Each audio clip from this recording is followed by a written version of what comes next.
Fala galera, estamos aqui em mais um vídeo do canal abordando sobre o tema para o exame de ordem, porque domingo nós vamos ter o 25º exame de ordem.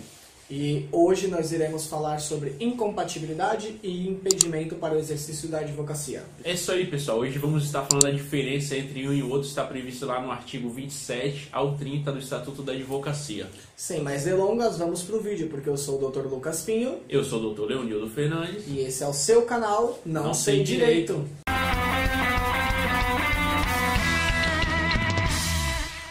E é isso aí, pessoal. Olha só, hoje vamos estar falando a respeito da diferença entre incompatibilidade e impedimento. É uma dúvida aí constante nos estudantes aí de direito, principalmente aqueles que estão estudando para o exame de ordem.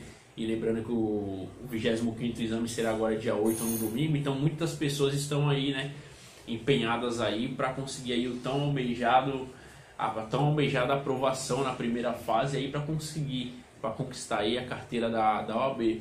Então, doutor, vamos começar falando a respeito do impedimento? Pode ser? Pode e ser. qual que é as características aí do impedimento? O que se caracteriza aí no impedimento? O nome aqui não vai ajudar muito, né? Porque nós achamos que impedimento é quando a pessoa está impedida para fazer tudo. Mas vamos lembrar do jogador de futebol. Quando ele está impedido, ele só está impedido de fazer o gol, ele não está impedido de jogar. Então seria nesse caso. O impedimento para o exercício da advocacia é quando eu posso advogar, porém tem certas situações que eu não posso advogar. E a incompatibilidade é quando você está proibido totalmente. Então vamos pegar. Impedimento é a proibição parcial para o exercício da advocacia e a incompatibilidade é a proibição total. Uma forma de decorar é o maior nome, maior proibição. Então, impedimento, incompatibilidade. Incompatibilidade total, porque é o maior nome, maior proibição. Impedimento, menor nome, menor proibição. Então, no caso aí do impedimento, há algumas funções que você pode exercer cumulando com o exercício da advocacia? Seria exatamente isso, é você ser advogado e você desempenha uma outra função. Essa outra função tem que tomar muito cuidado porque, por exemplo, um advogado ele pode ser advogado e corretor de imóveis, ele pode ser advogado e corretor de imóveis. Ele só não pode, naquele mesmo estabelecimento, ter a imobiliária e o escritório. Ele pode até num prédio, já caiu isso no exame de ordem uma vez, ele pode, vamos supor, no primeiro andar ser imobiliária e no segundo andar ser a advocacia, se cada um deles tiver uma entrada independente. Se for a mesma entrada, não pode. Foge um pouco da incompatibilidade e impedimento, mas só para o pessoal entender essa outra atividade. Então seria isso, você, como, vamos supor, o vereador ele pode advogar, ele só não pode entrar com uma ação contra o município, porque ele não pode advogar contra a fazenda que o remunera. Então, no caso do impedimento seria isso, o advogado ele tem uma limitação ao exercício da profissão. Então, só fazendo uma pergunta aqui, vamos supor que o vereador ele tem aí o seu escritório de advocacia e depois ele torna-se vereador.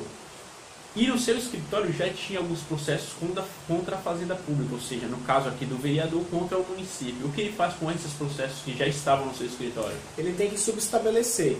E nesse subestabelecimento tem que ser sem reserva de poderes. Só fazendo um adendo aí que também é importante para o pessoal lembrar, com reserva de poderes. Sempre que vocês falarem com reserva de poderes, dá as mãos. E sem reserva de poderes, solta as mãos. O que seria isso?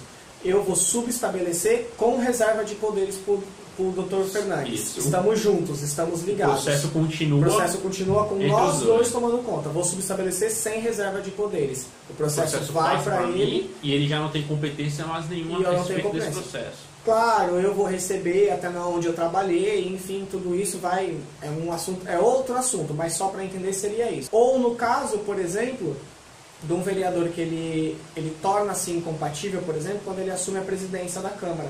Então, se ele virar presidente, por quê? Porque o que diferencia o impedimento da incompatibilidade é o poder de gerenciamento, de mando. Todo funcionário que tem o poder de gerenciamento, de mando, ele é incompatível. E isso também, pessoal, é justo. Não fique você pensando que é injusto. Porque vamos supor uma pessoa que trabalha ali no cartório. O cliente chega lá, é que eu queria ver esse processo assim, assim, assim. Ah, você não tem advogado? Ainda dá meu cartãozinho aqui. Seria muito fácil de você angariar clientes dessa forma. E o estatuto, a ética do advogado proíbe qualquer meio, proíbe que você exista. O advogado existiu, o estatuto está proibindo que ele exista, né? Então, olha só, no caso do vereador, o vereador ele torna-se vereador e aí ele é impedido no começo. Ele pode atuar como advogado, porém, menos contra a Fazenda Pública que o remunera. Porém, se ele começa a fazer parte aí da mesa legislativa, ele torna-se incompatível já. Então, ele não pode mais advogar em área nenhuma, principalmente contra a fazenda que o remunera. Principalmente contra a fazenda que o remunera. Até porque, se vocês pararem para pensar, o vereador ele é um cargo temporário. Então, sempre que for cargo temporário, eu sou impedido. Cargo permanente, eu sou incompatível. Vamos supor, eu sou advogado e passei no concurso para... Eu ia falar juiz, mas juiz vai ser muito óbvio. Mas vamos supor para ser algum servidor público. Que tem no fim do ano, por exemplo, o concurso para o, se não me engano, o Tribunal de Contas. Geralmente. Que tem no final do ano ou para agente de fiscalização. O concurso público não tem um caráter definitivo, então se tem caráter definitivo eu estou incompatível, porque eu não vou poder atuar nas duas funções. Até porque, vamos supor, eu vou fiscalizar uma empresa, a empresa está com problema, eu dou o meu cartãozinho, ó, aqui, ó, me procura como advogado. Salvo se você for professor. Se for professor de ensino superior de instituição que não seja privada, vamos supor, as federais. É o único requisito que o próprio código ele permite. Se você é um professor de ensino superior de uma federal, por exemplo, da PUC, se você é professor universitário da PUC, você não é um funcionário público, você sendo funcionário público, você está incompatível.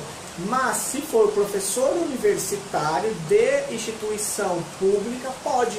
É a exceção da regra. É a exceção da regra. Ele pode, inclusive, advogar contra a fazenda pública até aquela que o remunera. Ou seja, ele pode advogar em causa própria, até mesmo contra a própria PUC. Então, a única exceção à regra aí de você ser advogado e ser funcionário público é se você for professor. Esse funcionário público ele for professor de universidade. Isso. E aí ele pode acumular as duas funções. Ele pode acumular as duas funções.